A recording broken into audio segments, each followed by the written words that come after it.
How's it going, everybody? Welcome back to yet another episode of the Living Legends podcast. I am your host for the day. I am Bill from the Spike Feeders, and joining me, as always, we have Azz from Go Again Gaming. Hello, welcome to the Living Legends podcast. I think episode 13, potentially. I can't remember. Something like that. Something like that, yeah. Yeah, I'm doing well. Thank you for introducing me this time.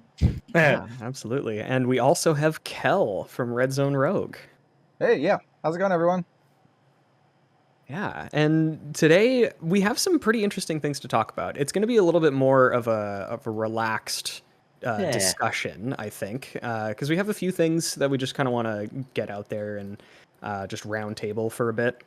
One of the major things, of course, is there was a very recent change that James White posted with respect to how Living Legend functions as an actual sort of, what do you want to call it, like a pressure release valve for the game. There were a couple of changes to how many points heroes get per win, but we're going to get into that later. There are also some questions from the community that we actually want to get into a little bit. There's another card that a very interesting hero gets as a promo to which one is it? It's for the Calling and the World Championship. San Jose, yeah. Yeah, I think all World Championship competitors get this card, as well as everyone who signs up for the bundles for the Calling, I believe. So just to clarify, we can sign up for the Calling. It doesn't matter whether we go or not. We can still get the promo. Is that right? Yeah. So the way it works, if you've never been to one of these, especially if you've never been to a Flesh and Blood event that's run by Channel Fireball, is that you sign up for it online. You should definitely sign up for it online ahead of time, because at the Pro Tour they all sold out. So I think Worlds is going to be bigger than the Pro Tour, so you should sign up right now if you can. But you basically show up. There'll be like a big kiosk, and you just walk up, and then you tell them your name and your gem ID, and then they'll like, boop, boop, boop, boop, boop. Oh, this is your name, and then they give you your stuff. You don't. Nice. Yeah, you don't even have to attend the Calling. You can immediately drop from the event if you want to. So cool. So yeah. Or if you can't make it for whatever reason, if you're partying too hard the night before, for whatever. I'm not going to preamble. I'm not going to preamble anything, but yeah, I've confirmed now on this podcast that I'm going to San Jose. That is it. 100% going. Flights are booked. I am on my way. So yeah, it should be a fun time. That's so exciting. Hell yeah, man. It's going to be awesome. And there was a little comic book strip released recently on my Twitter, which detailed the story of me and Kel going out and then obviously getting a drink for Bill, because obviously he can't go, and Bill stitching us up and leading you astray, as it were. Leading us astray. And then us blindly just doing whatever Bill said. We're just like, let's do it. Yeah, we just drink moonshine in Canada. That's all you should order on my behalf, because I'm not there. So yeah, that's it. Really. I mean, everybody knows that. That's just something we ride moose, live in igloos, and drink moonshine. Those are the three things about Canadians.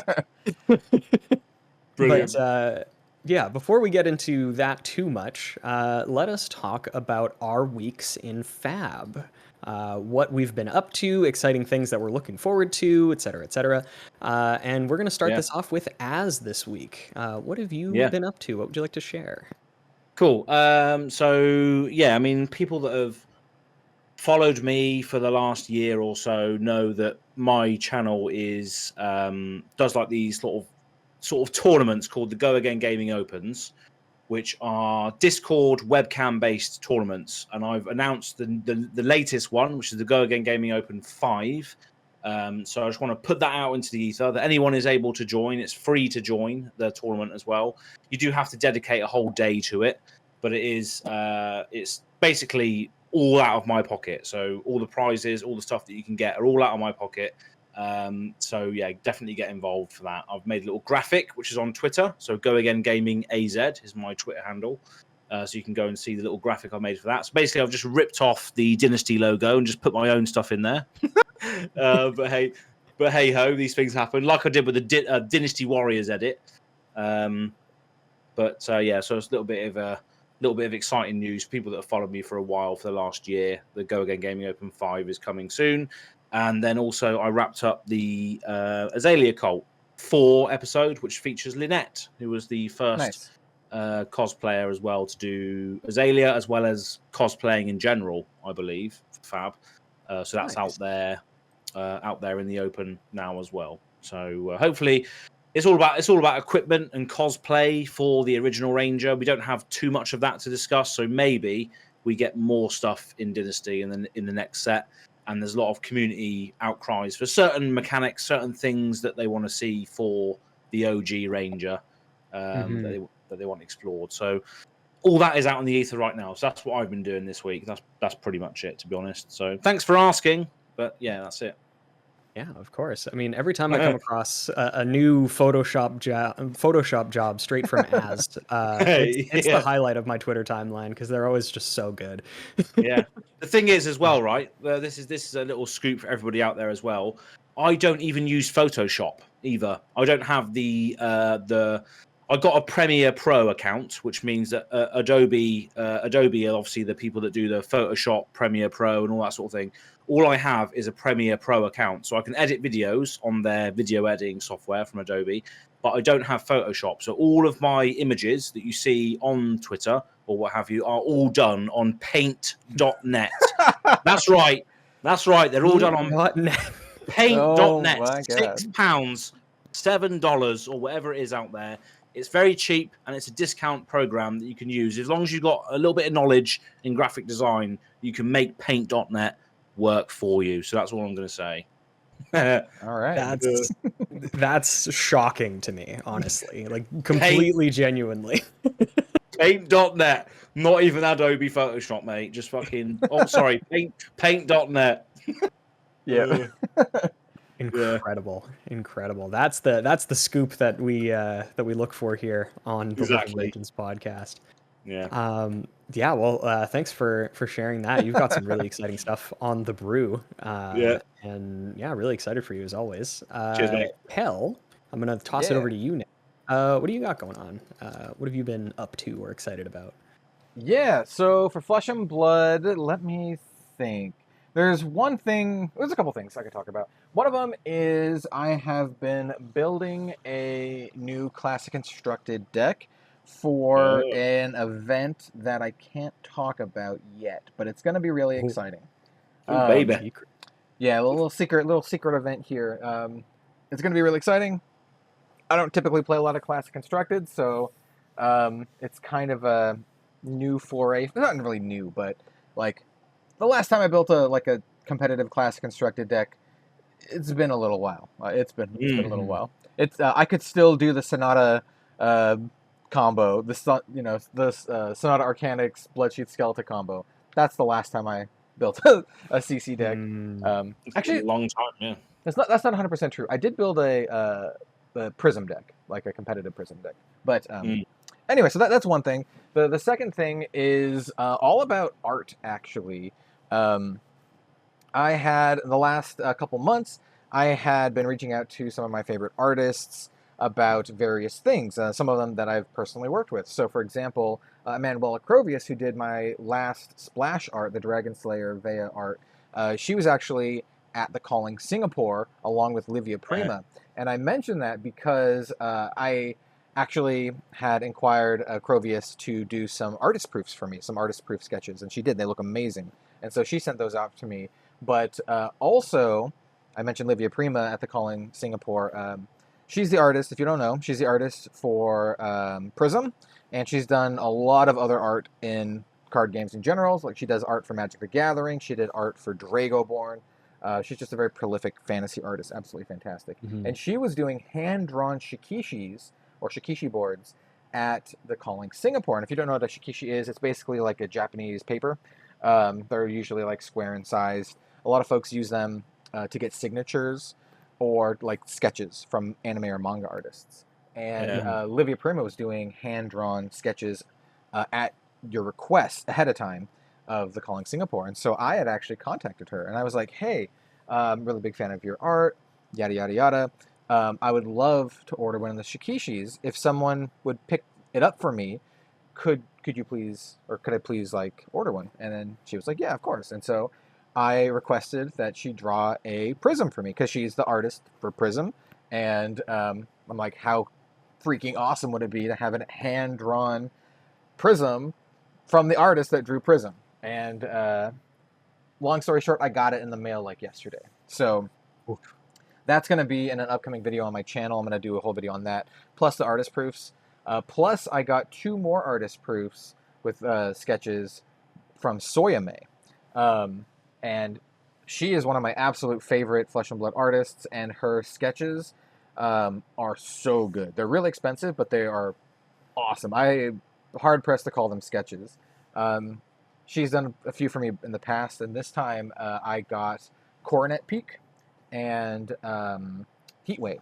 So I got artist proofs of those, and then she did sketches for me on those. So that's kind of what I've been up to. Just some art, hand-drawn artsy stuff for Flesh and Blood, Nice. and then that deck. That's fantastic. Yeah, I'm gonna do a big old video with those in the near future. So Yeah, your artist proof updates are always just mind blowing. Like you have such good pieces, and you get such beautiful things from all these artists. Like it's reminding me that I actually have Instagram messages and I think a Facebook message from Carlos Cruchaga, as well as his cousin, who's the one that does all of the actual organizing for his sales. And they messaged me both times, I think, for Everfest and Uprising, that there were new pieces available, and I just didn't have the funds to really look at them or be tempted. But now I think it's just about time to look at those again, because the work that you get, like how personal it is and how like weird and interesting it ends up being. Like the last one I got was I got stuff from Carlos for Tales of Aria, and the Corsham artist proof that I have is super cool because it's non-foil, and normally that would be a downside, but for a card that only comes in foil. yeah.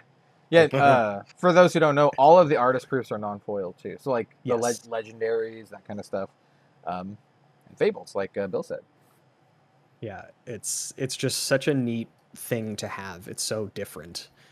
Did any of you see the did any of you see the artist things that Flukenbox John Warden picked up from Pro Tour Lille that were Federico Musetti's proofs, like that on the tokens? Those they were pretty cool. Those are printed on the Flesh and Blood like blank tokens, and I remember that they had given him a giant stack of those at the Pro Tour, but he just didn't have time to do anything with them. So I'm glad that he actually like busted some stuff out, because that stuff looked awesome.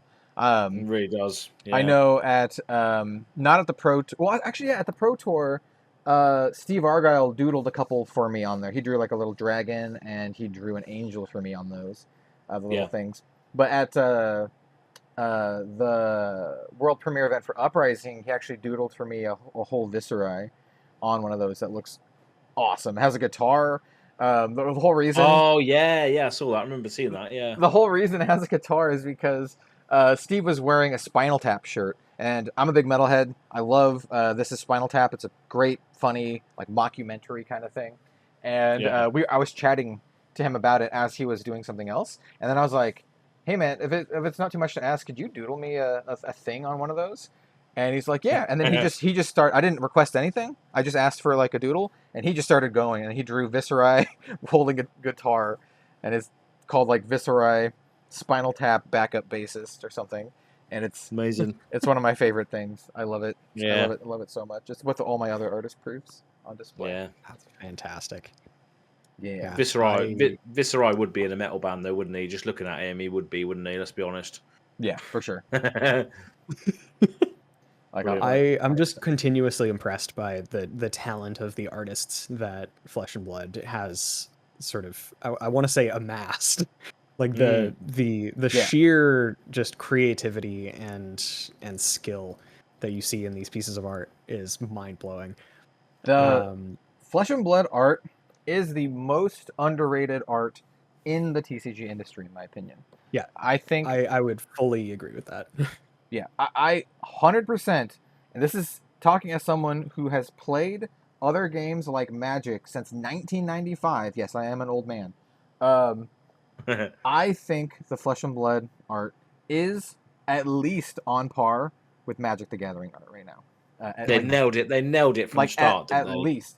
But the artists don't get the same recognition that like Magic artists do, except for the ones that are crossovers, like Steve Argyle, Livia Prima, and like the ones that are Mark like Tedin, kind of already big names. But or Mark Poole. I'm sorry. Yeah. But like, there's so many other ones that are so good. Like I said, Soyame and Manuel Crovius. There's a lot of these artists. They're actually from like Southeast Asia, and they just don't get the same credit and recognition. And I think they really deserve it because they're awesome. And that's why I've asked to work with some of them, because I love their art so much. Like I said, like Crovius, Sylvia Meliani is another one. She did the Mycoticos Library piece, if anyone's familiar with that. So isn't Bima with a Pencil also Southeast Asia? Yes, actually. And a little bit of artist news, I guess, because I can talk about it here. Bima actually emailed me a couple days ago, and he's starting up his own studio. And he was like, "Hey, I loved working with you in the past. We're doing this new thing." He was asking permission if they could use the art piece that I worked on with him, or he worked on with me, however you want to word that. If he could use it as an example on the website. And I was like, of course. Awesome. I'm going to go look it up right now to see what it was called, because I don't remember the name of it off the top of my head. But it's super cool, and people should go check it out. And if you're looking for like a professional piece of fantasy artwork for whatever project, if you're listening to this and you're like, maybe you're going to be doing a Kickstarter game and you want to have some of the best art in the industry, then I highly recommend Bima. It's industry rates, right? It's not going to be cheap. Like it is that you're paying the same prices that Flesh and Blood, that Wizards of the Coast pay for these pieces of artwork for commercial rights, but you get that quality. And the website agency, or the agency, is called Sonderflex, Sonderflex, and it's just at let's check out the web. Yeah, it's just sonderflex.com, and I highly recommend it. It's great. So that's one of the main things, isn't it, that draws people into any sort of new game, whether it's Kickstarter or TCG or what have you, is the art. I think like aesthetics are such a massive thing these days. If your game looks like garbage, people aren't going to want to check it out. You need to sort of be competing on that aesthetic level right from the off. So it's definitely important for anybody to invest in the art, invest in the aesthetic if you are looking to create or sort of market a new game. Definitely. I want to preface this throwaway comment with, this is purely my own view and not reflective of the rest of Living Legends podcast, but cough cough, I don't even remember the name of the game, the one with the cryptids, MetaZoo. MetaZoo. I hate how MetaZoo cards work. That, again, personal opinion. I hate them. like the art style. Yeah, the art is just so, I don't know. I think it's supposed to be like that. Like, it's supposed to be more I don't know, like it's either traditional or just like quirky. It's supposed to be reminiscent of early Pokemon artwork, the Ken Sugimori like watercolor style. It's supposed to emulate that kind of thing. I personally found it charming in like a janky way, but I can totally understand how people don't see the janky charm and are just like, nah, this looks like butts. That's about where I got stuck. It just kind of looks like butts. I get it. Yeah. When you first see it, it's like, oh yeah, nostalgia, Pokemon, but there's only so long that can last before you actually think, oh yeah, this looks like arse, really. Yeah. I mean, I don't know how realistic it would be. I think just from like a cultural standpoint. But I think it would have been really neat to have each of the cryptids like portrayed in their, their traditional fashion. I think that would have been kind of cool. But again, I don't know if that's something that would even be like, culturally appropriate. I don't know. Maybe. Could be a little touchy. But you know what? I was just gonna try to segue this into Flesh and Blood artists. You know what is undisputable about Flesh and Blood artists, at least the talent on there, on display on a lot of like Flesh and Blood pieces is very, very like top notch. Yeah, most cards, if I had the opportunity, I would hang them on my wall. I have gotten prints. I have gotten prints from a decent number of artists, including, once again, Emmanuel Crovius. That's why I wanted to work with her, because I loved her artwork. But also Sod. I don't know if this is exactly how you pronounce his name. It's Sod Irfan. He's the one who did Sonata Arcanix. I have a large Sonata Arcanix print in my studio, as well as Sikkim Shot. That's the one with Azalea and there's a bunch of like demon dogs. I believe the artist for that one is Alexandria Meligina. That might be the artist. I apologize if I misconstrued the artist, but I think that's who it is. I have one of those prints as a print up on my wall as well. So, and I also have a metal print from Steve Argyle of the Blood of the Drakai. That's cool. That I've been having a hard time finding a good frame for, but hopefully I fix that this weekend. Anyway, that's our artist corner tangent for the episode. I believe that was all off of what I was doing in this week in Flesh and Blood. I think so. Yes. Yeah. I mean, art is important, so that. It's one of the most important parts about a card game, or in regards to card games, in my opinion. But absolutely, fully agree. Yeah. What about your week in Flesh and Blood, Bill? Yeah, I guess I should probably chime in as well. I haven't done anything like too crazy. I've still been doing. I think I mentioned this the last podcast as well, but I've still been doing a lot of reorganizing and trying to pare down my collection. I've done what I've decided to do. I don't remember if I mentioned this. I'm just going to rehash it again. I'm going to be making a set, like a box for each expansion thus far. That's just going to have 3 of at least every rare and common, and then 3 of every like majestic, at least at its base form, that I don't actively use because I have a binder for the actual like useful staples. Yeah. And I'm going to be doing that for all 7 sets. I've done 2 of them so far. I've done Welcome to Wraith and Uprising. I'm probably going to get another 2 done tonight because I really don't have that much of Tales of Aria or Monarch. I just like haven't opened a ton of those sets. Maybe Crew as well, because I think I only have like a single row of a 5 row of just bulk random cards for those. So those will be a little bit easy. And I guess some other exciting stuff. I was able to find a relatively competitive price on eBay for a lot of...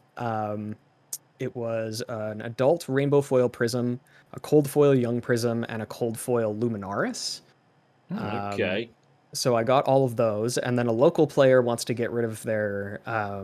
cold foil phantasmal footsteps, so I'm buying that off of them and then selling my rainbow foil ones to another local player. Nice. So the aggro prism cold foil dream is slowly coming together.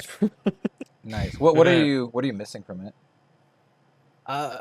Let's see.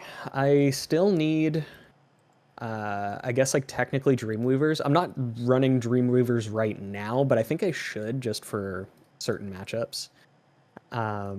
So I should probably pick those up. And then I also need full art or extended art Herald of Eruditions. Oh, that's going to be a hard one.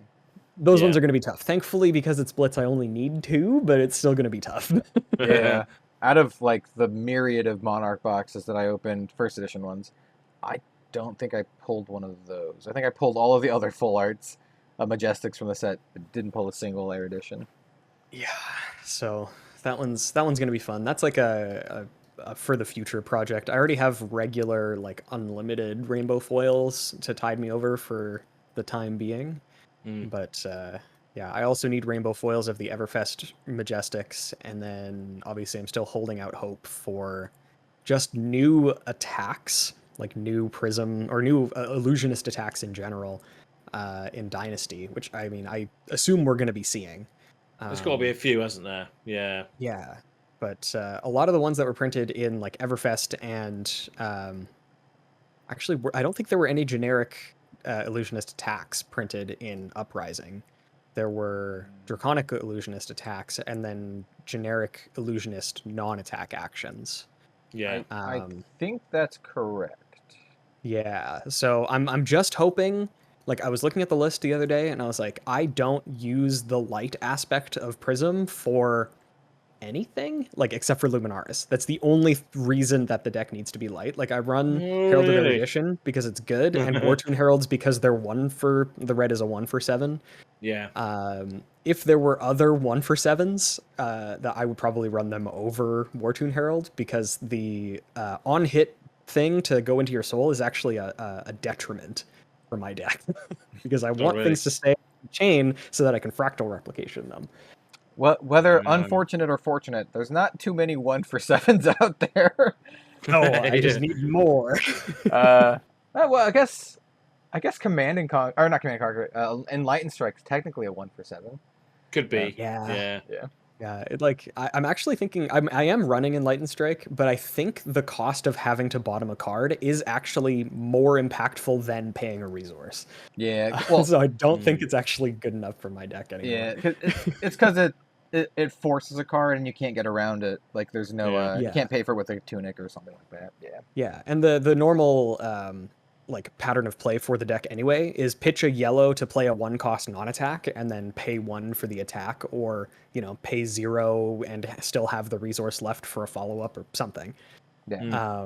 So having the resource isn't the issue, it's actually having the cards in hand to do things. So just kind of a weird thing. I've been thinking a lot about the deck lately, obviously, and I don't know, I still really enjoy it. I have to film the deck tech with you soon, Kel. Yeah. It's still a thing that's on the horizon. We'll have to do that soon. I think it's going to be really sweet. I was going to say, hey, if you don't block, then you'll still have cards in your hand. So just never block. This is true.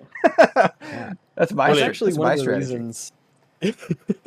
That's actually one of the reasons that I think the best helmet for the deck is Crown of Providence, because you can sink below your arsenal and then go into your next turn after having blocked for 2 is not a lot, but it's something still. You can go in with a 5-card hand and potentially go very wide. Yeah, it's a greedy card, and I love it for those reasons. Yeah, you can be super greedy. Yeah, in that vein, it's perfect. Yeah, it encourages the greed. It's like, I'll just block for 2, and then I have a 5-card hand now. Greed is good. Greed is good. Greed is good. Anyway, I'm gonna leave it at that, because there's I don't want to show my hand all at once with the Prism deck to leave some mystery for the deck tech. But something else that we wanted to talk about today. Do we want to talk about the Living Legend changes, or Kel, you also had something that you wanted to bring up? Just like an update to a thread that we've been sort of following for the last couple weeks. Yeah. We'll talk about that one first, because I honestly don't think we'll talk about it for too long, but I do think it's worth talking about just a little bit at least. Okay. So for the past 2 weeks, we have talked about Flesh and Blood Online, and we've given our thoughts on it. And I honestly think we've done a pretty good job giving our very honest opinions and concerns about Flesh and Blood Online. And this week I'd like to just talk about a couple like positive things about the client and the direction that they're going. So if you are listening to this and you're not aware, the website was called Flesh and Blood Online, and they were branded as such, and they used official Flesh and Blood logos. Well, after hearing our feedback and the feedback of other folks in the community, they've actually changed that. They have rebranded to Talishar. So instead of being called Flesh and Blood Online, I believe they're called Talishar or Talishar Online. And they've also made their own logos. And I think these are really good changes. These are the kind of directions that I was hoping that they would go. Because exactly. Because it shows that they're like not trying to be an official client. They said before that they weren't, but I think these actions prove it. Not that they needed to be proven, but I think they're just good for the health of Flesh and Blood and for the client, because a lot of folks like going into new stuff, they're not going to check to the fine details to see if it's an official client or not. If it's called Flesh and Blood Online and it uses official Flesh and Blood logos, some folks are just going to assume it's like an official thing. So I really like these directions. I actually had a decent little chat with the creator of Flesh and Blood Online. He messaged me through Twitter and kind of about our concerns and stuff, and I had a little bit of a chat with him. And long story short, I mean, we all just want Flesh and Blood to succeed at the end of the day. Like, that's what we all want. We love this game and we want it to succeed, and I think that's what really matters, right? Whether I'm going to play Talishar online or not, I do recognize that it's a great tool for the community, and it's one that a lot of folks are using these days. So, I don't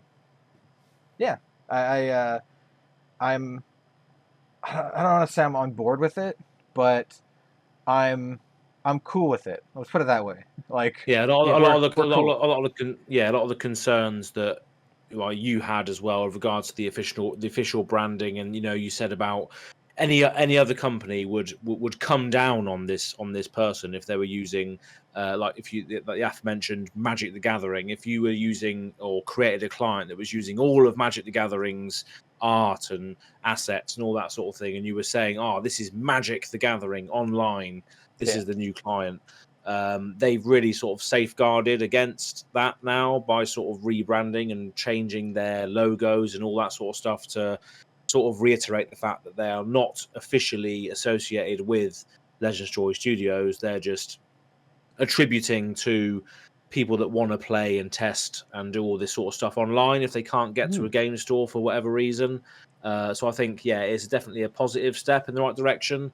It's with regards to our views and stuff, I mean, I think all of us would rather play, and I think everybody would rather play in the Flesh and Blood as LSS intended. But the steps that they've taken is one to safeguard themselves against all of the legal stuff going forward potentially that they could have got themselves into. So definitely a positive thing. Like, obviously, at the end of the day, them using official stuff doesn't affect any of us in any capacity, really. No. But it is something that would potentially, like as you say, maybe cause some problems for them down the line. And it is just, I think, for their best interest. Definitely. I also think it just helps prove intent, right? And they also did a couple other things as well. I believe they altered their Patreon, so there's not a paywall behind like data or anything like that. The Patreon is literally just to donate to them to help support it, which is perfect. That's exactly what it should be, right? It should be for people to help keep the servers going, which I think is great. I also think that there's one other point that I was going to say, but I can't remember off the top of my head. Anyway, I think they're good changes, and I don't know if I'm going to use the software, maybe, but I definitely don't fault anyone for doing it, and I think their heart is actually in the right place. As much as I was a little cynical of it at first, I do think their heart's in the right place. I watched a recent interview with them on the Instant Speed podcast, Flakes podcast, and I think it's I think the people behind it have their head in the right place. I think Flake asked them how much money would it take for them to sell, to someone else? Yeah. And Flake was like $1 million, and the guy was like, no. Well, one of the guys was like, no. The other guy was like, maybe, which is fair. But one of the guys was like, no matter what number you say, I'm not going to do it. So okay, that's good to hear. So they're not in it to profit. They're not in it to make a thing and then sell it, which is good. Yeah, it's just for a resource, which is, I think, Kel, as a little bit of backstory, Kel was directly messaged by the creator and shared the message with us. And they do seem like their intent behind it was just to create it, especially during, because it was, I think he said he originally started working on it during the height of the pandemic. which a lot of people, like myself included, were kind of worried about, Flesh and Blood sticking it out as a game that the main like tenet of it, the main the main idea is to play it in person when all these game stores had to close down and not have people in the store actually playing. Like that was a kind of a scary proposition.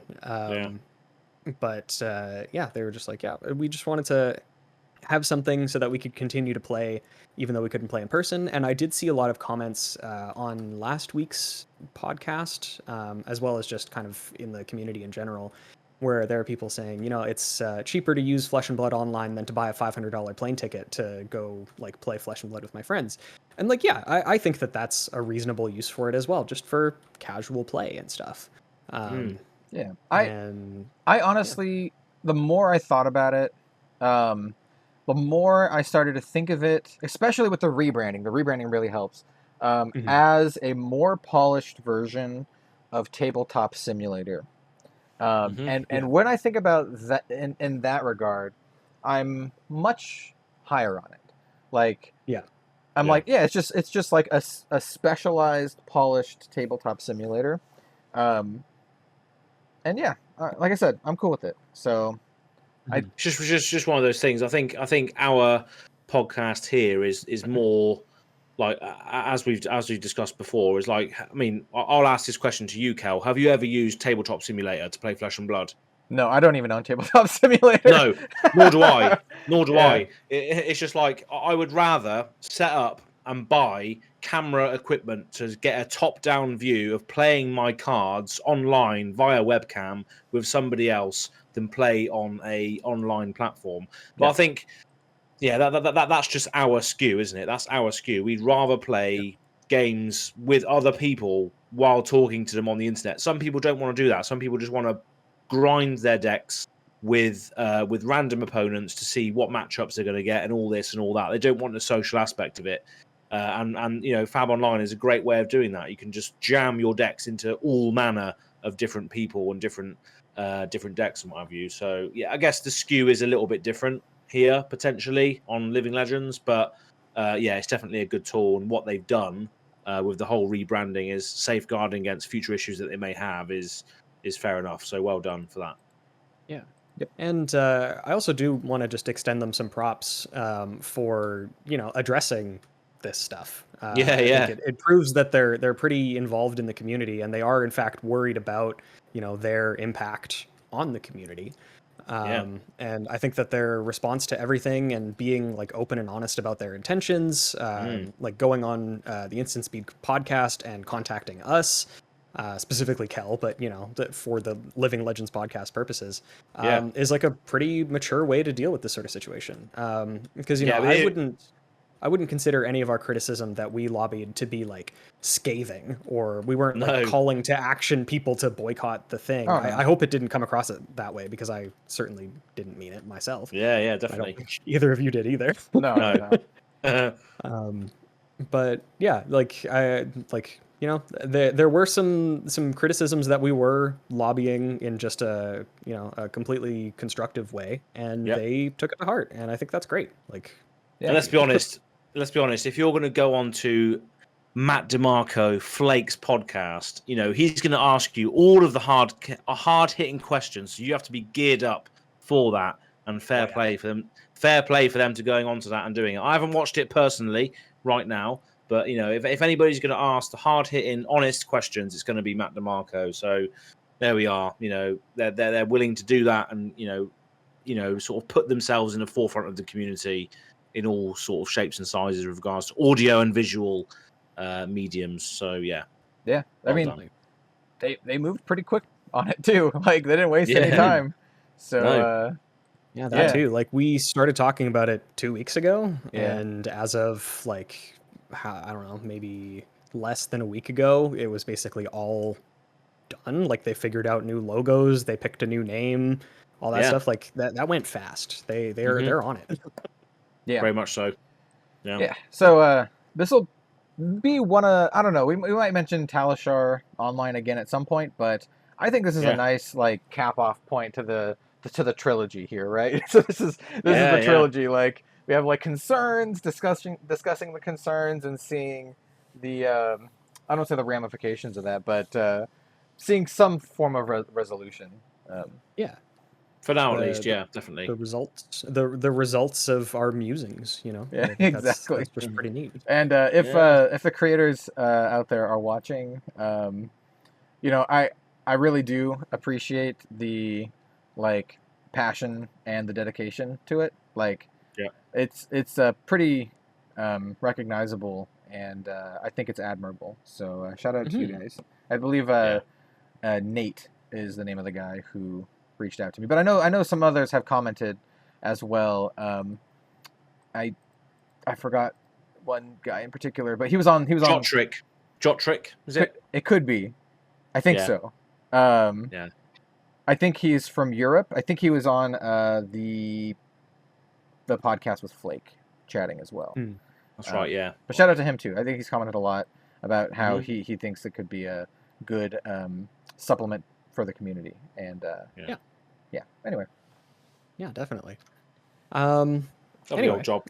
Yeah, with all that being said, the other big thing to talk about today, I think we can sort of go over the changes to the Living Legends system. Yeah. Because there were some pretty significant changes. And a few significant questions regarding it as well, if I remember rightly. Yeah. I've seen some interesting questions that people have brought up, and I haven't really had the opportunity to create like a fully concrete opinion about it. So what I'm going to do, we do have a little cheat sheet here that Kel was able to scrounge up, which is great. So I'm just going to read through what the changes are, and we'll see what happens. So the changes here were just for the points that are accrued for topping specific events. How many points are given to a hero for winning. So to start off, we have Worlds used to be 300 total CC points, right? It was like for all of for the Worlds event. The winner got 300 points. Now it's 200 for CC and 100 for Blitz. Pro Tour is staying the same at 200. Calling is also staying the same. US Nationals is actually going from 80 to 100 points. Okay. Non-US Nationals with more than 48 players is going from 40 total points to 20 points. And Nationals with less than 48 players are going from 20 points to 10 points. Wow. So I did see somebody asking... sorry, go ahead, Kel. So the 48 players is also changing to 96 players in both regards. Right. Yes, I did skip over that. So it's greater than 96 is getting 20 points. Is that per event or total? I guess it would be per event. Yeah, per event. Yeah. Awesome. So for each large event, each event is getting 20 points for the winner, and then each small event, less than 96 players, is 10 points for the winner. I did see somebody asking what the reasoning was for that, because obviously for US Nationals, it's 100 total points, which is a lot. And then for every other non-US Nationals, there's 20 or 10 points. That's a pretty significant factor that it's getting pared down by. I think I know why. Please. So let's go. Well, it's because it's a much larger event, like significantly larger, and to win at an event that size puts it comparable to a calling, which is exactly the number of points that it is now. So US Nats is worth 100 points, and a calling is worth 100 points. And so since they are events of comparable size, then they have comparable amounts of points. Because US Nats last year was like, it had a ton of people. Like, I don't remember exactly off the top of my head, but it felt as big or bigger. Well, it was definitely bigger than a regular calling because they put a calling next to it. But there's definitely close to like 1,000 people for the weekend. And probably for Nats itself, it was what, like 500 to 700? Let me know in the comments if that's pretty close. I think that's pretty close, like 500 to 700 people at US Nats.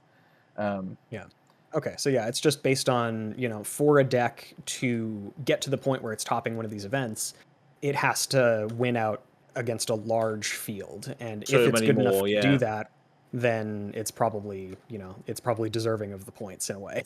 It's just scaling. It's just scaling to the consumers in that area, I guess, isn't it? US is always going to be high consumer for TCGs, whereas Europe in general has got so many more countries in it, but they all have to converge upon Lille to have the same amount of people as the US has for one country. So I guess that's probably what it is. It's just the fact that the US is so much more players in that area than there is anywhere else. So I guess it kind of makes sense with the scalability factor added in.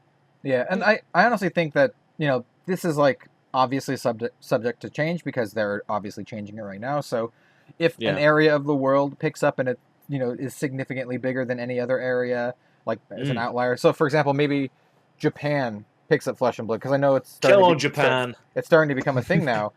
Japanese people or at least TCG fans are known to show up on in force at events. So if it becomes a big thing in Japan, then if they're having 500 plus events, it could also be a thing where they get more points than others. So I could see it. I could see it changing. I remember there being, I don't remember if it was a Yu-Gi-Oh event or a Magic event, but it was in Japan, and the turnout was so big that they actually had to close down because there was a person or a stand that was giving away a promo card.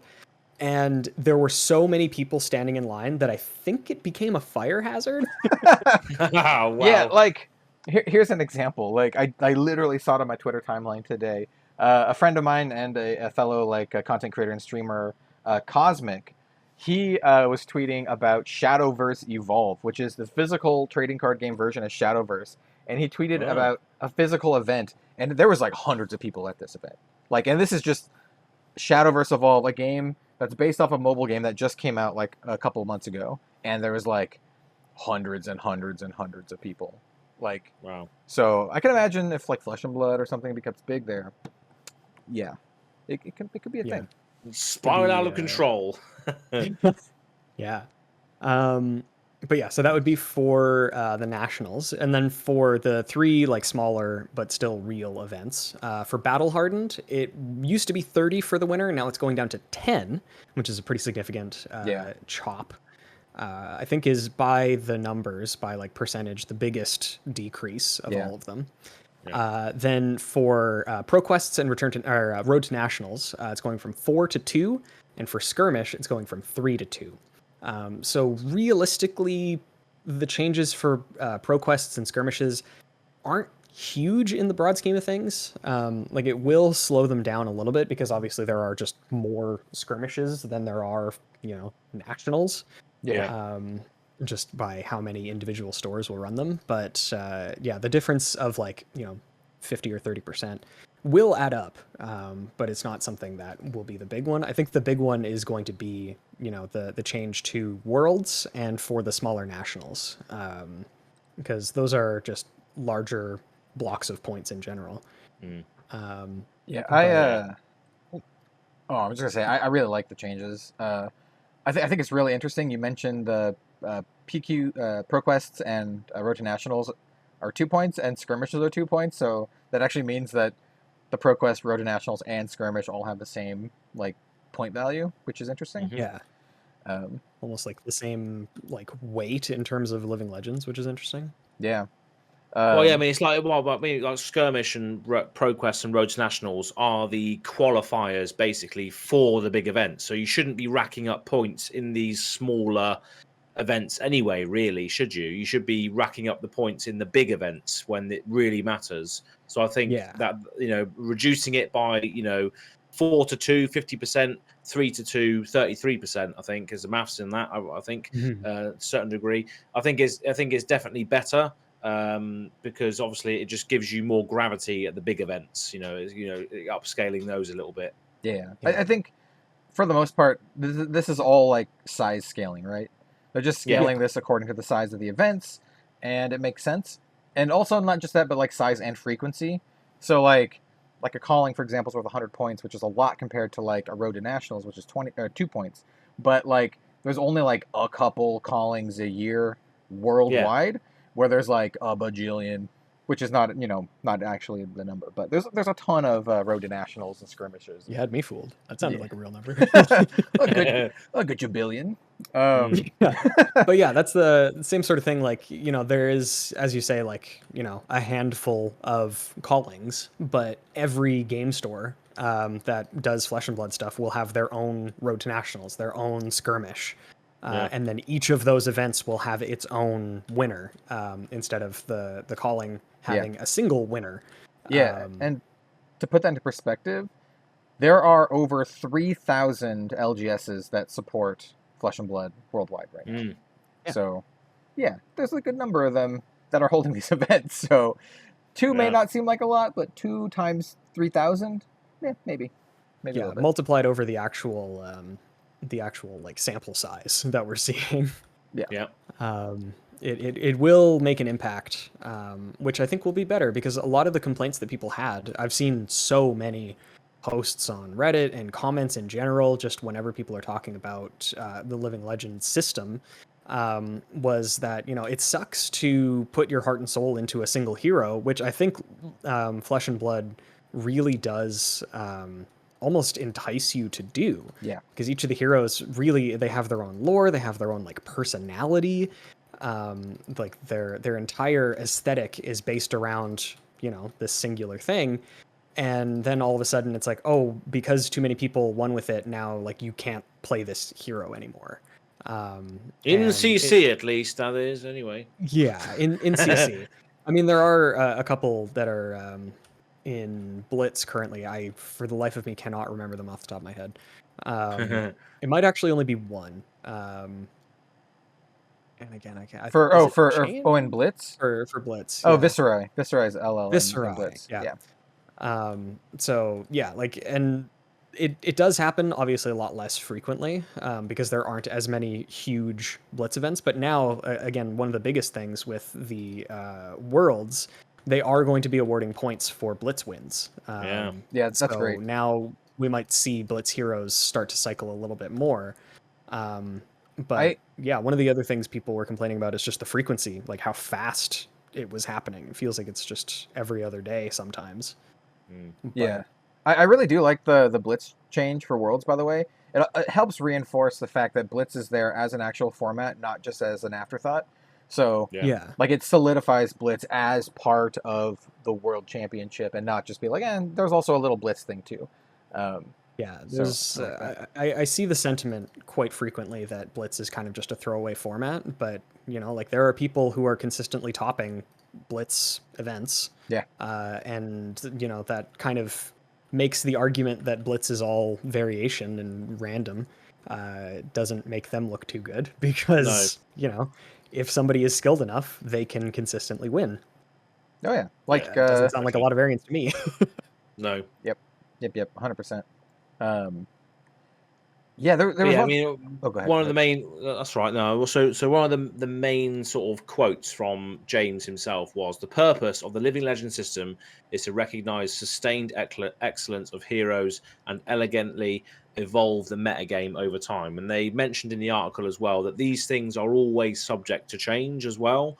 So it's just their way of just making sure that the metagame is not becoming stale. It's becoming an ecosystem of different heroes going in and out, and just people experiencing the metagame in the best way possible. So again, all of these things are still subject to change as well. So this is not a concrete thing.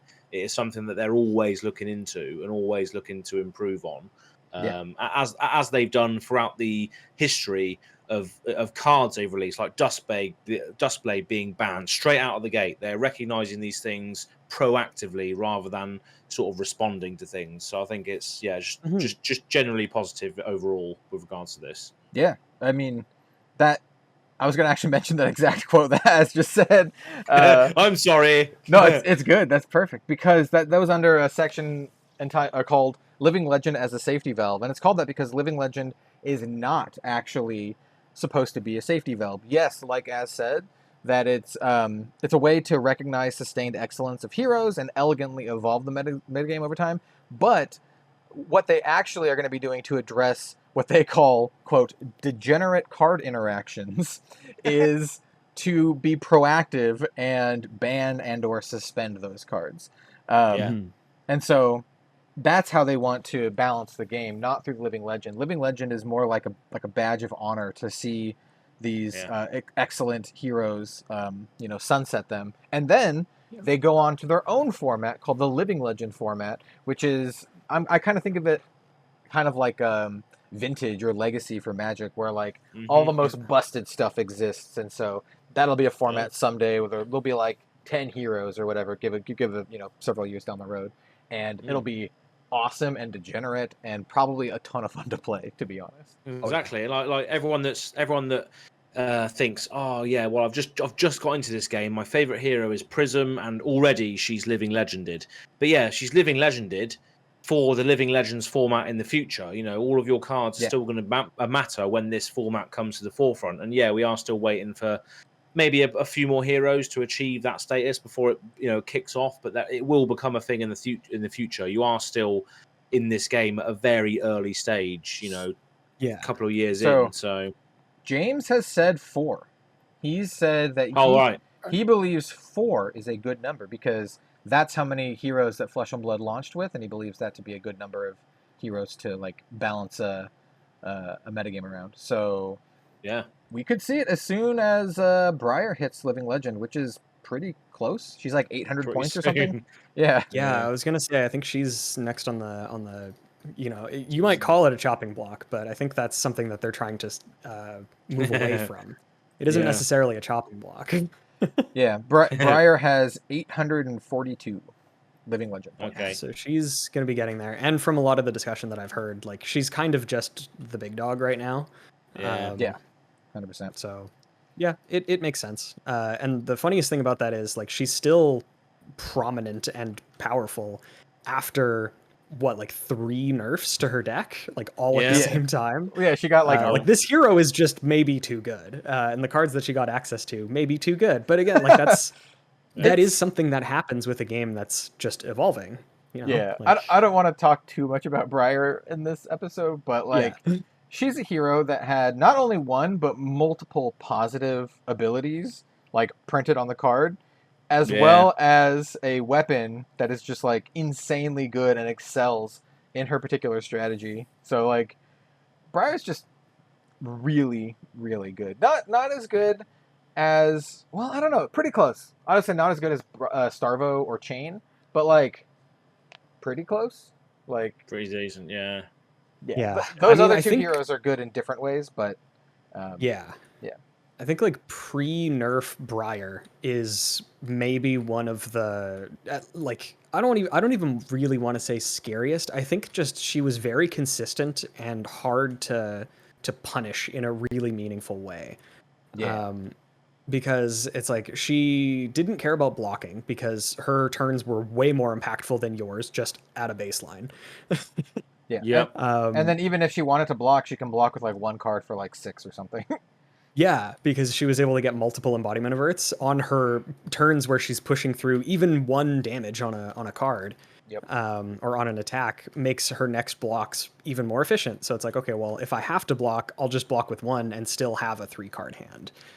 And I will have blocked incredibly efficiently. But yeah, anyway, I don't want to talk too much about Briar either, especially post-nerf or pre-nerf Briar, because she doesn't really exist anymore. When I think about Briar, I think about her and her hero abilities, and then I think about like a character like Levia and her hero ability, and I just laugh, and I'm like, one of them has these 2 very, very strong hero abilities, and the other one has a hero ability that literally makes it so she doesn't die from her own ability. Sometimes. Sometimes. There may be a little bit of an imbalance here. Yeah, and like just the efficiency and card quality, comparing the cards that Levia has access to, like the Shadow Brute cards, versus the cards that like Briar runs in the deck, night and day. Yeah, I mean, we're not even going to talk about Azz's girl Azalea here, sitting at the Living Legend points of 0 for Classic Instructed. Yeah, it's just like will the original heroes that have no talents be able to get Living Legends points at all going forward? I mean, some of them do. Like Viserai is number 2 right now. Yeah, but he's a Rune Blade. It doesn't count. Katsu's number 3. I mean, Katsu was a big player for a while. Turtle Katsu used to be a real deck, but a deck that people were scared of. I say that jokingly, knowing full well that like a lot of these living legend points for Katsu, Dash, Dorinthia, these were all like prior to the talent system. To be honest, if anything, it's kind of an interesting. I don't know. I want to say like a case study on how powerful some of these new heroes are, because with like Dash and Viserai and Katsu, they've been out for basically as long as the game has. Obviously Dash is slightly later, but not by much. And all of the points they were able to accrue from that time to now are like less than the amount that Briar was able to accrue, that Chain was able to accrue, that Starvo was able to accrue. Such a short time frame as well in comparison. Yeah, so it does. I don't know. Like it does say to something about the design of those heroes, but there will always be missteps when they're trying to implement new stuff. Yeah. And I think that is something that, as almost a happy accident, the Living Legend system will like almost complements in a way. Where it's like, if this is too strong, people are going to be miserable for a couple months. But then the meta will see it leave and evolve accordingly, adapt accordingly. So I don't know. There are some very genuine concerns that I think do hold a lot of water with respect to the Living Legend system, but a lot of the like guidelines and rules were made at a time when the game was smaller. So it was okay to have these events give out more points because there weren't as many of them back then, but now there are more. So and I mean, and they're adjusting accordingly too. So I don't know. I think it's overall, I think it's great. And it doesn't exactly have to do with the Living Legend system, but I think there's a lot of design space here when you look at this in regards to specific cards and heroes, because they built in a system there's a system in Flesh and Blood for printing cards specifically for certain heroes called specializations, where you could print a card for, say, poor old Azalea here, number 16 out of 16. They could print like a busted ass specialization for Azalea to make her really, really good. And like that it's a possibility, which I don't know if they're going to take it, like do that.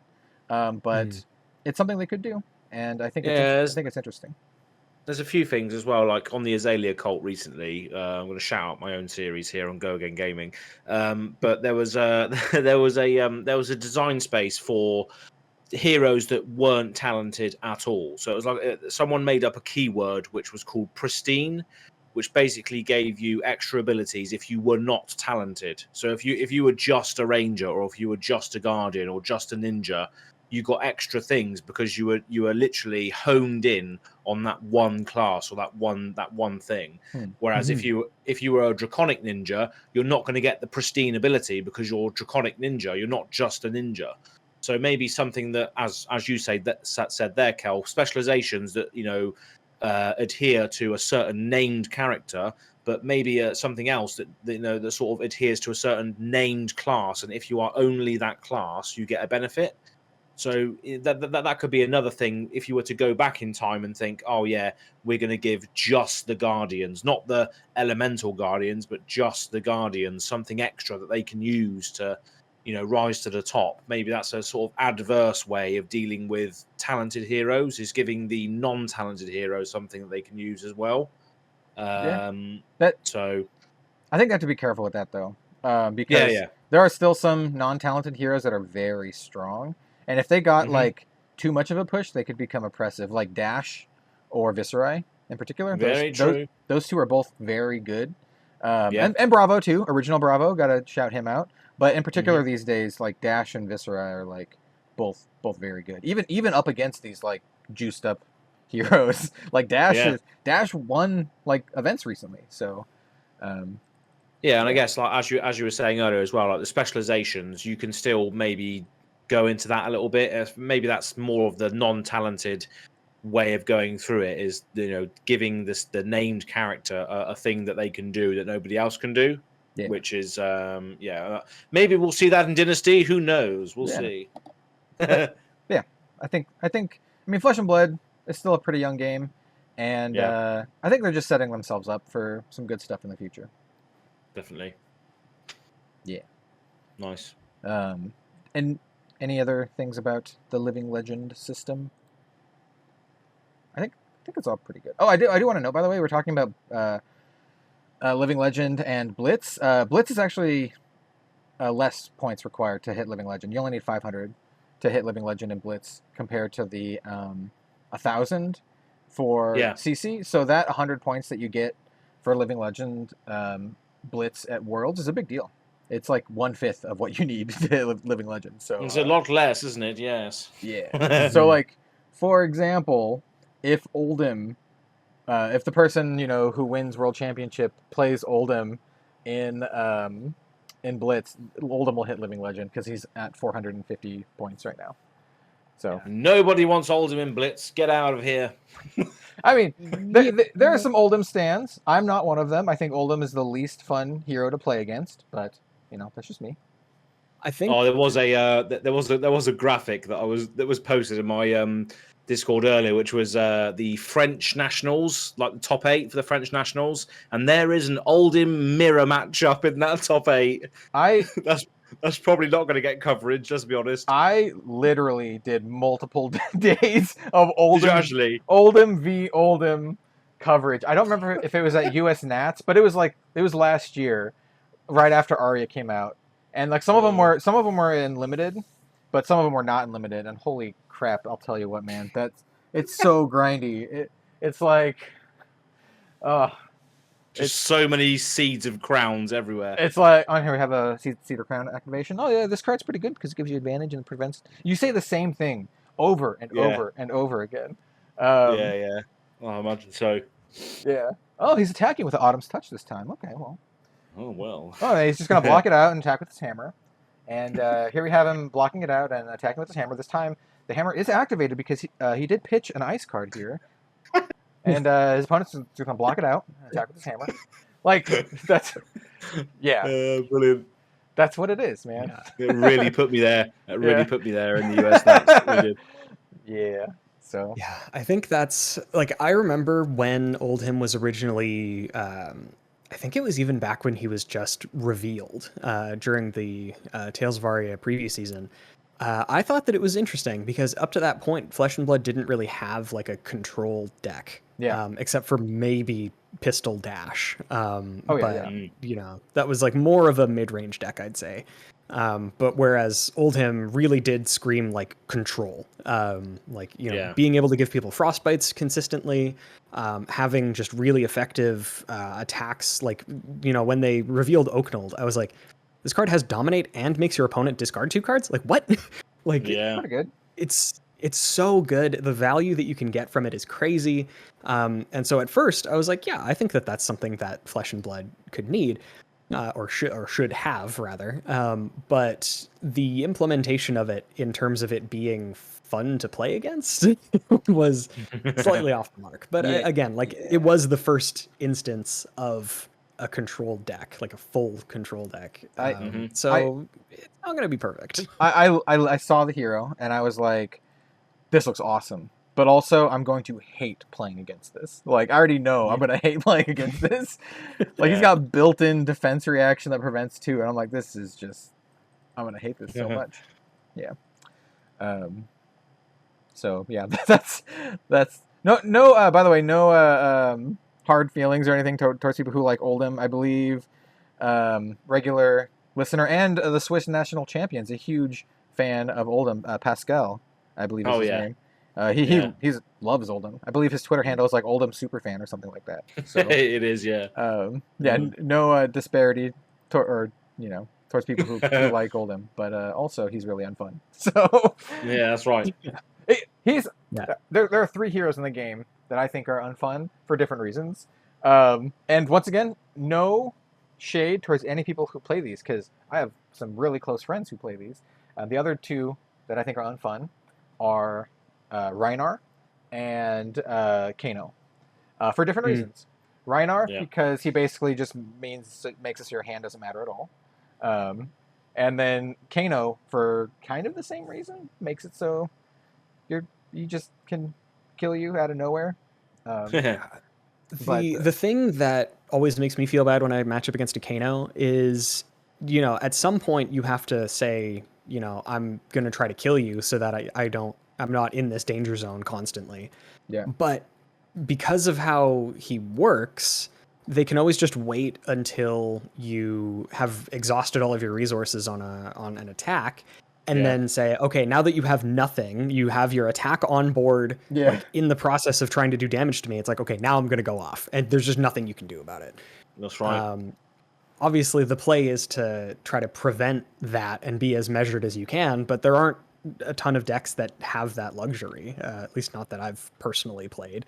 Sometimes you just have to go for it and hope that they don't have it. And then when they do, it feels pretty bad. Something else that I think we all kind of wanted to talk about, just a nice piece of extra news, was the new Yorick specialization that is being printed as a promo for Calling San Jose and for Worlds as well. So just so that everybody knows what we're talking about, if you haven't seen the card yet, just like Yorick, as I said, it is a promo, so it's not a card that's going to be printed into a set that we know of right now. It will just be the promos here. So it's called Tales of Adventure, and it is a Bard action. Pretty sure the first Bard action we've seen. In fact, it has to be, because we've had Yorick as the Bard, Hummingbird as his weapon. His weapon. Yeah. And then Tales of Adventure as the first action. So Tales of Adventure, it's a blue pitch, only comes in blue, so it pitches for 3, costs 0, and blocks for 3. It is a Yorick specialization, and it reads, each other hero chooses and creates a token that hasn't been chosen of the list. And it's Ether Ashwing, Embodiment of Earth, Embodiment of Lightning, Ponder, which we don't know what a Ponder token is yet, Quicken, Rune Chant, Seismic Surge, Soul Shackle, Spectral Shield, and Zen State. And then it also says you create a copper, silver, and a gold. You get a little bit of money. You get people are tipping you. You get a little tip. Yeah. So pretty interesting, because you get obviously like copper, silver, and gold. Right now, don't have like a ton of uses outside of, I would say gold is probably the rate that you would want for that effect, where it's just, pay thing, destroy a one-time use thing, draw a card. I think that 2 is pretty much like the bare minimum for what would be like a playable cost for that effect. Yeah. Unless you're running the cash-ins and all that sort of stuff, but yeah. And so there might be other merchant cards, like in Dynasty, there might be some extra cards that are printed, even if they're not actual merchant cards, stuff like from Everfest, where we had Knick-Knack Bric-a-Brac, which was just a generic card, but did care about merchant things. Cared about silvers, cared about golds, whatever. So there might be more cards like that, that, for 0, making one of each could be really good. I don't ever think that this is going to be a broken effect, because just the situations that Yorick is going to be played in are going to be pretty measured and intentional. So what the 2 really funny things I think about this card is that there's 2 ways to play this card. The first way is in a Yorick deck, and if you are playing it in a Yorick deck, you're not actually playing with your deck, because Yorick shuffles everyone's decks together, and then you draw from a communal deck. So anyone could play this card if you're playing it in a Yorick deck. So I think that's pretty funny. Or you could be playing this in a Shiana deck, in which case you could, maybe plan around that, because Shiana, she won a tournament. She actually has 2 living legend points in Blitz. So I don't know. I could see this I would play this in Shiana. This would be fun. Could you play it in Shiana because it's a promo, or you can? It's a real card, yeah. But it's just normally the hero that you can play it in isn't like, there's no reason to play it. Also, I think is Yorick soft banned or anything in any real events, or could you play Yorick if you wanted to? I don't know. I'd have to look at the banned and restricted or banned and suspended list. I mean, this card might make it onto the banned and suspended list, just like how Go Bananas did, but I don't think so. I mean, it could. Yeah. Because let's just look that up quickly here. But yeah, carry on. I'm gonna look that So up. while Bill looks that up, I want to mention that this creates a Zen state token, which is awesome because Zen state tokens are actually really hard to make. They're at the end of like ninja combo chains. And so what a Zen state token is because I've never actually seen one in play. It says Zen state enters the arena with 1 balance counter on it. At the beginning of your action phase, destroy Zen state unless you remove a balance counter from it. When your hero would be dealt damage, prevent 1 of that source would deal. So basically, while you have the Zen state out, all of the damage dealt to you is reduced by 1, which is awesome. And it sticks around for 2 turns because it comes with a balance counter on it. The first go around, you remove the balance counter, and then the second go around, it gets destroyed. So balance counter is pretty good in a multiplayer situation. Like the other tokens on here are okay, right? So you have an Aether Ashwing, which I guess just can give you Arcane Barrier. You can't attack with it unless you have the Storm of Sandakai weapon. But also notably, it doesn't have an ash under it because you're just creating it of itself, so it won't have Phantasm either, which is interesting. So I mean, I guess if you are playing Droma, you could still attack with it, and it wouldn't have an ash. That's kind of cool. Also, you can make an embodiment of Earth or Lightning, a Quicken token, which is about almost the same thing as an embodiment of Lightning. Not exactly the same, but close. You have a Ponder, which we have no idea what that does. Rune Chant, which is like an extra 1 little damage. Seismic Surge, which is a good little cost reduction. Soul Shackle is, I don't know why the hell you would want to do that to yourself unless you're playing Levia, I guess. Or Chain. or Chain, and you just want more. Spectral Shield, which is kind of cool. Just another little damage production. But if you're going to pick Spectral Shield and you're not an Illusionist and you're not going to attack with it, just pick a Zen State, because Zen State just reduces everything by 1 for 2 turns. Yeah. I honestly think Zen State or like Quicken Embodiment are probably the more common ones being chosen here. I would say that those are probably the most widely usable. Yeah. Zen State just eliminates rune chants. Like if like 29 rune chants pop off, Zen State eliminates all of them. Literally, It certainly does. You literally would not take a single point of damage. Zen State's quite good. So this is fun. I also think the way that this card works, it's not exactly worded like that, but it says you can only choose one that hasn't been chosen. I assume you go around the circle in like priority order. So like one person chooses and the next person chooses and so on in priority order. But I did look into it because it's a special use promo. Yorick and Hummingbird are both not legal for Classic Constructed or Blitz. They're not banned; they're just not legal. And they both join the ranks with, like we said earlier, Go Bananas, Rudy, Gemkeeper, Typanis, Drakai of Judgment, and Taylor are all not legal for official tournaments. But of course, you could play them in UPF if you so chose. Yeah, the best format in Flesh and Blood. Totally not biased statement there. That's what Talishar Online is missing. Ultimate Pit Fight format. Get on it, guys. Yeah, get on it. That one's fine. Yeah, I would use it for that. Definitely. I would also use it for that. Hey, if Nate, if you're still watching this far, probably not. But if you are, Talishar Online, UPF, make it happen, and we'll get you on the podcast to talk about it. That'd be awesome. Easy peasy, just make it happen. Not even Magic the Gathering has an online client digitally that allows you to play multiplayer. Well, so get on that. Moto does. You can do it on Magic Online, but it's kind of janky. It's very janky. I was being nice. Moto's kind of old and busted. But not busted in a good way. Busted in like the bad busted kind of way. Get on that. That actually, awesome. Yeah. So we were talking about this card's potential use, Tale of Adventures, possible use in Shiana. Of course, because it's going to be another promo, we probably can't use it in Shiana. But that does actually lead me into a question that was brought up by one of the users in Azz's, the official Go Again Gaming Discord, Mustache Woo. Asked a question the other day that I actually kind of want to dig into. I have some thoughts about it. But they said, since Shiana and the merchants are legal in Blitz, do you think they will actually be viable in Armory and Skirmish at some point in the future?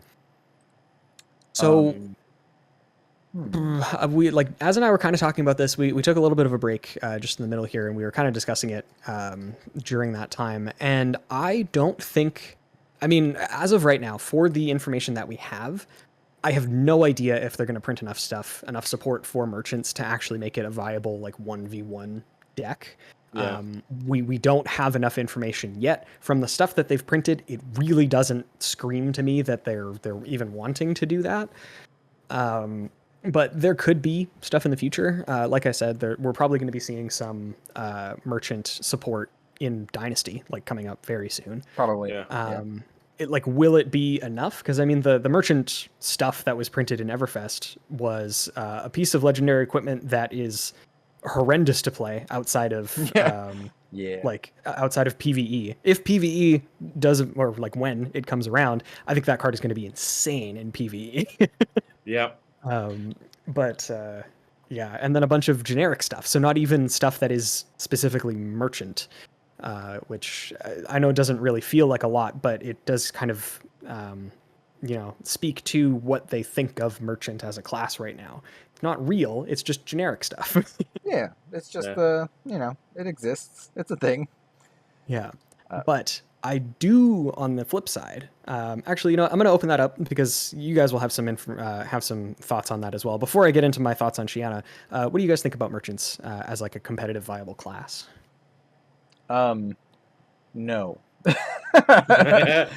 Yeah, I mean, if you think of a merchant in a 1v1 combat situation, they're not going to be thematically geared up to fight the opponent. So I think it's maybe a little bit of safeguarding for potential PvE scenarios or game styles that we're going to be getting in the future, because they have confirmed that that's going to happen. But I think merchant is going to be more of like the co-op hero that people have in their team, to give everyone cards or give everyone extra stuff. I think merchant finds home in casual formats like Ultimate Pit Fight and whatever PvE form it's going to take. I think people could try. I know that James White actually brought a merchant deck to the first Flesh and Blood. I can't remember what it was called. It was like a anniversary live stream thing that they did. Wasn't it? Yeah, and he played Cavdane, and it was kind of like this super grindy Cavdane defensive deck, and it was fun. It was fun to watch, but I honestly can't see someone rolling up with Cavdane and beating like a Icelander Blitz or something like that. I think they're just going to get absolutely rolled. But for casual stuff, I could not only see that, I think people love that stuff. So I think it'd actually be like a popular choice for PvE and UPF. Yeah, I think so. Yeah, because like merchants, like all charisma, aren't they? They're all about sort of group hugging. In Magic the Gathering terms, is giving everybody extra stuff, but therefore, as a result of that, not attacking them in the arena because they gave them something nice on the previous turn. So it's all about the politics and the social aspect of it. Sort of playing into that that space, which doesn't exist in a 1v1 game. You can't just say, right, if you don't attack me on the next turn, I'm going to do this for you. In a 1v1 situation, that's not going to happen. Hear me out. Two-headed giant Flesh and Blood. Ooh, yeah. Like even for something like that, having a merchant on your side could be really good. Merchant Valda tag team. Let's go. Yeah. Yo. Being able to just draw way too many cards. And then just like smashing people casually for like 14 plus resources for pummel. Oh. Yeah. Okay. That format doesn't exist yet, but maybe it could, I would play that in a heartbeat. I would play that in a heartbeat. If someone was like, hey, Kel, do you want to play Ultimate, or do you want to play like Flesh and Blood Two-Headed Giant? Yes, I do. I don't even know the rules, but I don't know how it works, but let's give it a go. Let me play. Yeah. That sounds like fun. Yeah. No, I think I think Az actually kind of hit the nail on the head in terms of just like the flavor of merchants in a 1v1 setting anyway. Like they're not supposed to be combatants. I just thought about it in terms of like actual like flavor, and you're just beating up the shopkeeper. That's what you're doing. Yeah, like you're beating up the shopkeeper, and the shopkeeper's trying to be like, "Do you want to buy this thing? I have this potion. Shut up and give me your money." No. Once you're dead, I'll take it anyway. Yeah. Just think about degenerate like D&D players, like just bullying shopkeepers. That's Murder hobos. Yeah. Yeah, exactly. Brilliant. Yeah, so I think that that's pretty accurate. I think that Yeah. that's something that makes a lot of sense in practice. Yeah. But the second part of this question is also something that I have honestly like a little bit of I don't know, like personal stake in, because I do really like Shiana as a hero. Yeah. So the pondering, I guess, of whether or not Shiana could be a real actual hero at some point, I think from even just what we were talking about earlier, and the way that they've shown that they want to balance individual heroes with the way that they want to do that being to print actual specializations for them, I think that it's more of a when and not an if that Shiana becomes like an actual deck. Yes. If I've noticed, so I love Shiana. Shiana's awesome. Not just because she looks cool, she does look cool, but I made like a Stubby Hammers OTK deck, and I did like a deck tech video on it. For Shiana, you use Stubby Hammers and you use Force of Nature. That's a Briar specialization. You can draw like 1,000,000 cards, and you can kind of wombo combo off. However, I also noticed recently with a lot of the specializations, I don't know whether on purpose or through accident, but I noticed a lot of them are very, what's the right word? They don't work with Shiana. They require the mechanics of the talent of the hero, and they just straight up like don't work. Like Oakenold, for example, like good luck fusing that with Shiana. Like there's a bunch of them like that. I think you're right in that it could eventually happen, unless they are specifically printing specializations to get around that. So I think it could happen, but I don't know if LSS is like conscious of it and they're like specifically being like, nah, we're not going to give Shiana this stuff. Or if it's just like, an accident. I don't know. What do you guys think? Yes? No? I was going to leave it open to Az, because I do have some thoughts about this, but Yeah, I mean, yeah, I don't know. I don't know. It just depends, doesn't it? And what specializations they sort of choose to go with in the future. Because she can't use stuff like, she can't use arrow attacks. She can't use stuff that's printed for that. But yeah, I don't have enough experience in Shiana to really sort of give a valid answer, unfortunately. I really want them to make like a shapeshifter weapon that counts as all weapon types. So it's like, so you could use arrows. That would be sweet. That would be cool. That was one of the things that Az and I were kind of chatting about again in the break, where you guys were saying one of the things that they can do to bump up the power of heroes that are underperforming is, instead of giving them a card that can apply to the class as a whole, just be like, hey, like with honestly, the first thing that comes to mind for me is Benji with Spring Tidings. Like, Spring Tidings is a crazy card. Yes. And it worked in the Stubby Force of Nature Shiana deck. Yes. Because it's an attack that costs 2 or less. So it gets buffed by Stubby Hammerers, and it draws cards, which you already wanted to do. And it was free, which is most of the attacks that were in that deck anyway. So, like, I think that they are very intentionally like paying attention to the specializations that they print with Shiana in mind. But I think there will still be things that slip through the cracks and that have really favorable interactions with cards outside of the class that they're supposed to be played in that maybe just straight up get missed. Yeah. Like again, I think that Force of Nature was just such an insane card for Shiana, but it's like, how do you anticipate that in a deck that, like, most of the other specializations don't have attacks of 1 or less? When you think of some other specializations, you're like, okay, well, you have, I don't know, Alpha Rampage. Yeah, I wonder if they have Shiana just like up on the whiteboard, and there's just a question every time they're designing a card. It's just like, is this busted in Shiana? Just question mark. And every time they look at the Shiana on the whiteboard, and they're like, nah, that's good. And they just print it. That's me because she's a shapeshifter. But if you're building a Shiana deck, there's going to be so much variance in there anyway that these interactions, if and when they come up, are probably never going to happen again anyway.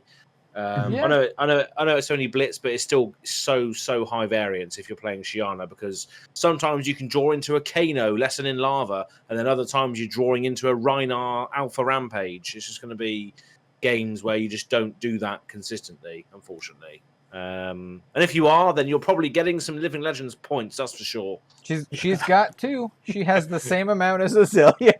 Yeah, brilliant. It's a great sign. Yeah. One of the things I am worried about, though, and I think LSS is probably cognizant of as well, in that vein, is making Shiana too good then locks playing that deck behind a legendary from a set that's no longer in print. Yeah. So it would feel pretty bad if she did end up being like a really strong deck. I think I'm okay with her being like a viable deck, not like a top tier, like maybe like a tier 2 style, whatever, like something where if you have the right formulation and you know how the deck works, like it can win games. I don't think that's a bad thing. Yeah. I mean, if people want to play Shiana right now, she's only $50. I just looked it up on TCG Player. So Shiana's $50. It's not that bad. So if we want to go get a pretty Shiana legendary rainbow foil, you can do that. You can do that. Yeah. So I kind of like, I think that they're not specifically printing specializations like with her in mind. Like I don't think they're going to be printing too many openly generic specializations. Like, you look at the KO specialization and it's like, okay, well, that doesn't do anything for Shiana. It blocks for 3. But yeah, like there are a bunch of things, there are a bunch of specializations that just straight up don't work. And I think that's the design space that specializations should be in anyway. They should be complementing a specific strategy for a specific hero, but there will be ones that I think slip through the cracks, and it only takes, sometimes it only takes one for a strategy to just finally have that last missing piece that pulls it all together. So I do think it's a win. I honestly think Shiana will be. I was gonna liken her to the new Emperor card, because the Emperor card is also gonna be legendary, only Blitz, and he also looks. I don't know. Some people think he's gonna be really overpowered. Some people think he's gonna be like really underpowered because you can only play red cards. I don't know. I think he might be on the lower side of things, to be honest. Well, if I recall correctly, when Chris Bewley was on the show, he did say that he thought that the Emperor was maybe one of the strongest heroes that they've printed thus far. I'm curious to see the decks. Let me put it that way. I'm curious to see the decks that are only red pitch cards, because he only has 15 life as well. I can see him just getting absolutely bodied by any wizard. Like, how are you going to prevent that? How are you going to prevent that arcane damage with only red cards, man? You're gonna get absolutely destroyed. Like, Kano is going to roast you. Like, yeah. So, I don't know. I want to. Interesting. For the record, I'm definitely going to build an Emperor deck, and I'm going to have a ton of fun playing it. But I also fully expect to get destroyed. So that's where I'm approaching this. I'm going to build it, and I'm going to play it, and I'm going to have fun, and I'm probably going to die. I think something that would be really crazy would be potentially doing an all Emperor DPF game. Yeah. Oh, that'd be good. I don't know if that would be interesting, but to my, like, as I say it out loud, I don't know. It sounds really funny, at least. I have an idea. I have an idea for a themed game. We could possibly do this for the Dynasty game. Commenters, if you're listening this far in, please let me know what you think of this. It could be a Court of Volcor themed game where everyone has to play as a character from the Court of Volcor. So you could be the Emperor, you could be Typanis, you could be the new Chonky Boy, assuming that he gets a young version, maybe even Kano, maybe even Shiana because she's an ambassador to the Court of Volcor. I think it could make a really interesting game. So curious. Yeah, that'll be funny. To what Pure folks... politics. Yeah. Absolutely. But yeah, anyway, that wraps up my thoughts on that. We have been going for a decent amount, so it's probably, well, I think we're probably okay to just to wrap it up for the day. But before we do, let's move to the Arsenal step. I do have something that I could mention. It's not super substantial or anything, but if you guys have something else, feel free. Nah, go you for haven't it. Done it for you haven't done it for a while, so yeah, go for it. Yeah, I guess I always kind of defer it. Hey, my life is just, I don't know. I feel like my life is boring sometimes. But the main thing that I think I can, talk about right now is, unfortunately, I guess for better or for worse, I got back into playing Diablo 3. Oh, yeah. Okay, Bill. You touched upon something that you may or may not know about me. So, do you like Diablo? I love Diablo, both Diablo 2 and Diablo 3, and my partner Robin and I play Diablo 3 a lot every new season. So we actually complete the season journey almost every single time. Nice. Yeah. You can. What have you been doing? So a little bit of backstory, just because Elliot, I think, is going to tell you anyway. I've been grinding Nephilim Rifts this entire time. I've been holding conversations and also playing Diablo 3. But I've been playing a Necromancer. I think this is the first time I've actually given Necromancer like a fair shake. And are you doing Nova build? I was gonna say, are you doing the season, or are you doing the Blood Nova? Yes. The Blood Nova sanctified build? Yeah. Yes. It is very fun. I also tried to put together the season reward version because I was just getting back into it, so I didn't have anything to work with anyway. And so I tried it's the Army of the Dead with the Rathma set. Yeah. And it was like okay. It felt weird, especially without the sanctification. Like it was just really slow. You just have to wait for Army of the Dead in order to do damage. But yeah, as of like this morning, I was able to push up to Greater Rift 110 solo with Blood Nova, and I started playing it again like 3 days ago. So yeah, it's something that Robin and I play together. It's actually like an amazing co-op game. We played on PS5. It plays really, really well on console, and we just hang out on the couch and play Diablo 3. It's a fantastic way to just play with a loved one. And you can couch co-op as well, can't you? You can pretty much play. That's exactly what we do. We do couch co-op on PS5, and we do the season journey every single time. We don't always complete it. She plays a little bit more than I do, but we're currently farming. We're speed running 90s, like 95 Greater Rift 90. Yeah. We're speed running 95s. We are both wizards. She almost exclusively plays wizard, and this time for the Sanctifieds, I heard about them. This is before I saw what all the top builds were, and I was like, oh, the new Sanctified wizard pieces are really cool. Like there's the one that makes you shoot 10 magic missiles. There's the one that like quadruples your orbs, and I was like, quadruple frozen orb, let's go. Turns out the top build doesn't use any of those. It uses the most boring one, which is just a lame like armor, but like it makes it so your lightning armor, if you use it again after 30 seconds, it blasts a random enemy, and it's like you can barely notice it with all the other crap that's going on the screen. And against the Rift Guardians, it doesn't do very much damage. And so I'm currently running the top build, which is the Meteor, the Talishar Meteor build, and it's kind of face roll. Literally, I just run around and spam Meteor. That's it, and everything dies because of the new Mempo of Twilight legendary ability. It makes it so when you do Meteor, it does like a ton of meteors. It does like the Comet or the Meteor Storm for all of your meteor types. So I just run around and spam Meteor and everything dies. And I don't have to like target anything. Normally, by the way, I typically gravitate towards Barbarian or Demon Hunter. But I haven't played a wizard in so long. Basically, I actually really like all the classes in the game.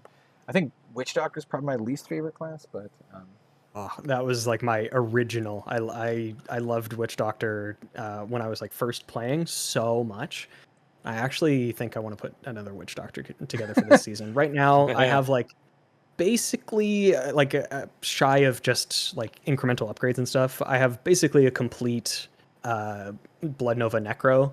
And the playstyle is just so much fun. You just walk up to stuff and channel Siphon Blood, and the entire screen explodes with blood. Yeah, hey, that's basically what I do with my wizard build. I have 100%.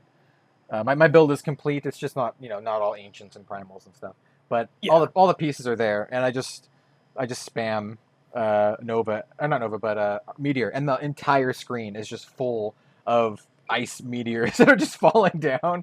And on the PS5, it has the rumble thing, so my controller is just constantly just vibrating from doing it all. Yeah, it's fun. I actually was running the Frozen or the Orb build before. Way more fun. Yeah, it had a little bit more durability. I think I got up to like, I think you had up to like 900 million defense, but the damage wasn't as good, and it's a little clunkier. But yeah, I've also been playing I play Diablo 3 often, and I'm very much looking forward to Diablo 4, especially couch co-op, because like, Robin doesn't play a lot of video games, but she will play Diablo 3 with me, and she'll likely play Diablo 4 with me as well. So, good times. Yeah, I think I need to do that as well, because it's like, even if you're not sort of hyper into all of the interactions of the game to make your character the most overpowered as possible, you can still just have a nice sort of hack and slash time on the couch co-op. If you like do the tiniest bit of research, you can make your characters overpowered, and you can do all the high-end content. It's actually not that hard to do, to be honest. Like, it's not. Just like do a little bit of research. There's a website called maxroll.gg. They have all these build guides and stuff, and it's pretty easy. You can even make yourself pretty overpowered early on if you want to like speed level through like getting an early Kenai's cube and doing some other shenanigans. In general, like I have always loved Diablo games. Like in middle school, I played way too many hours of Diablo 2. I still remember doing Bale runs and setting up Tristram runs. Like that's the old stuff. I was a big fan. Did you play the new one, the Diablo 2 Resurrected? I haven't actually, just because I didn't feel like paying for it when it first came out, and then I just kind of keep forgetting about it. But that's fair. It's really good. It's literally the exact same engine with graphics overlay on top of it, like new graphics. Yeah. So it's like literally just Diablo 2, but looks really nice. It's good. I tried to play Diablo 2 like the original version a little while back, and just a mixture of the graphics and the like the frame rate and the weird aspect ratio, like it actually gave me a headache. Yeah. Which I was very sad about, because again, like I spent way too long playing Diablo 2. Like it's a game that speaks to me down to my core. Okay, this is a really deep cut. I have a feeling you guys are gonna say no. Have either of you played a game called Nox? Or even heard of a game called Nox? Nox. No. It came out around the Diablo 2 era. I think it came out around the same time Warcraft 3 came out, because I think I got it for my birthday with Warcraft 3, or around the same time as there. It's a story-driven action RPG in the same vein as Diablo. I highly recommend it for like the two people out there who are listening who knows what Nox is. It is like it's so cool. It's a little bit different though. Like you don't go grind mobs and stuff. It's like a story thing. You just play through the story and then you're good. But it's fun. It's dumb, but it's fun. It's about a random dude who gets sucked in to like it's like an isekai basically. He gets like sucked into his TV, and or his girlfriend gets sucked into his TV and he tries to save her. But it's like a fantasy world. I don't know. It's really good. There's 3 classes. And each class has a different campaign. So you can play through it 3 times and have different like experiences. There's a little bit of overlap, but for the most part, it's actually pretty unique in terms of. Gotta look that up, at least so I have an open tab so that I'm reminded of it. It's on Good Old Games. So if you want to. Oh wait, so what? Good Old Games is GOG, right? Yeah, it's on. GOG. Right, yeah, that's what There's loads of classics on there.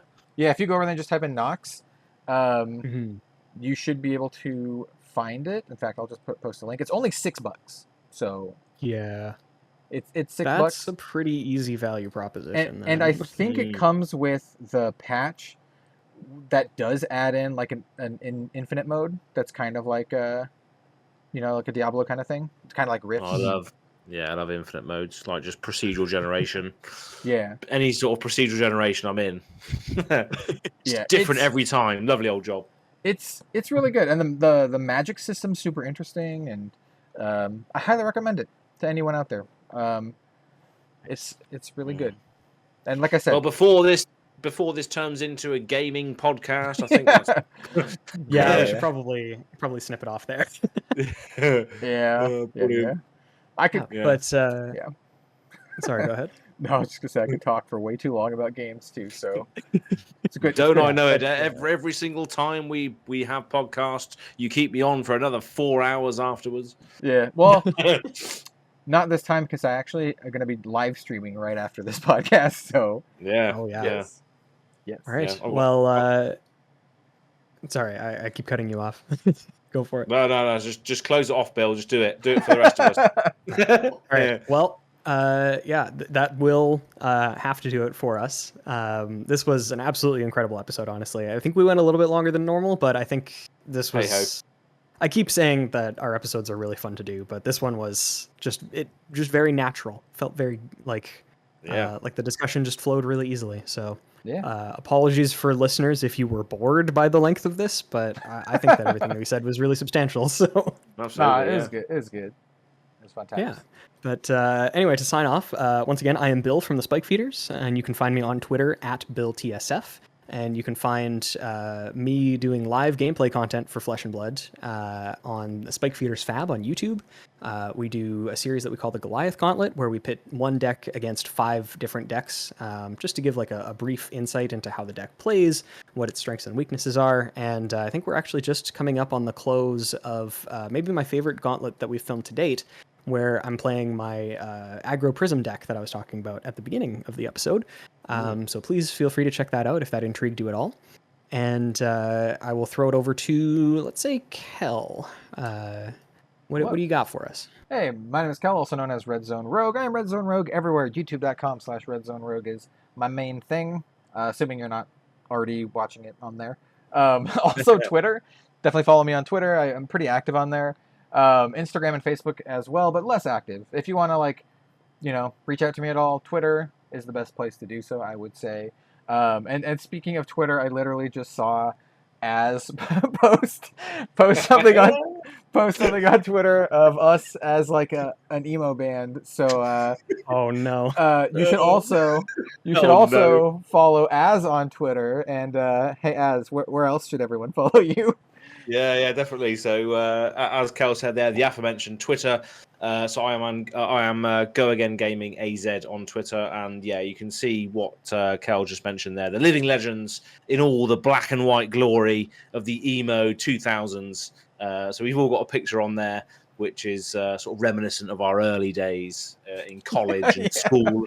So I just threw that together while you were loving life on Diablo 3, which I haven't played yet, but it's on the list. But yeah, I'm Azz from Go Again Gaming. You can check me out on Go Again Gaming YouTube. Hopefully on the road to 1,000 subscribers by the end of the year. We will see. You're like 700 though, right? Something like that. So 707 now. But maybe there's going to be one person that unsubscribes as a result of what I'm saying now. But hey, nah. But yeah, we'll see. We'll see what happens. But yeah, just loving life in Flesh and Blood. Covering most of the time, the content that I do is based on Azalea at the moment. That's one of the main series that I do. So if you're a fan of Azalea, go check it out. Yeah, that's it really. Oh yeah. Well, once again, thank you both for joining me, and thanks for having such insightful and wonderful discussions as always. And for the viewer or for the listener that was with us through this entire wild ride, thank you so much for hanging out with us. We always appreciate your patronage and your support. Yeah. And that will have to do it. I think we can stop rambling on for quite as much as we have, especially for the ending of this. But yeah, once again, thank you all so much. Stay well, stay safe, and we will catch you in the next episode. Yeah. See you later, everyone. Peace.